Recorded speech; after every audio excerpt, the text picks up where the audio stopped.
எத்தனை பேர் அதிகாலையில் ஜெபிக்கிறீங்க? எத்தனை பேர் அதிகாலையில் ஜெபிக்கிறீங்க? வராதவங்க கர்த்தருக்காக நான் ஜெபிக்கிறேன், உங்களுக்காக நான் ஜெபிக்கிறேன். ஏன் தெரியுமா? அன்டைம்ல போய் ஆண்டவரை மீட் பண்ணாதீங்க.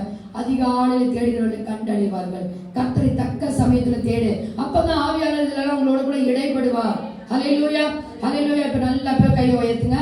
எந்த அடிமைதனம் இப்ப இயேசுவின் நாமத்துல வெளியேறு. ஒரு வேலை சப்போஸ் உன்னுடைய கேஸ் உன் கோர்ட்டு இதுதான அடிமைதனமா உன்னை பண்ணி கொண்டு இருக்குது. நல்ல சந்தோஷத்தை சமாதானத்தை திருடிட்டு போயிடுச்சா? இன்னைக்கு சொல்லுங்க, கர்த்தருடைய பிள்ளைங்க எப்பவும் சந்தோஷமாவும் சமாதானமா இருக்கணும். எப்போ என் வாழ்க்கையில இருதயத்துல ஒரு சந்தோஷம், நல்ல கண்ணை மூடி அக்கம் பக்கத்துல வேடிக்கை பார்க்காம நல்ல கைகளை உயர்த்தி சொல்லுங்க, என் சந்தோஷத்தை ஒருத்தர் திருடிட்டு போயிடுறாங்க சப்பா.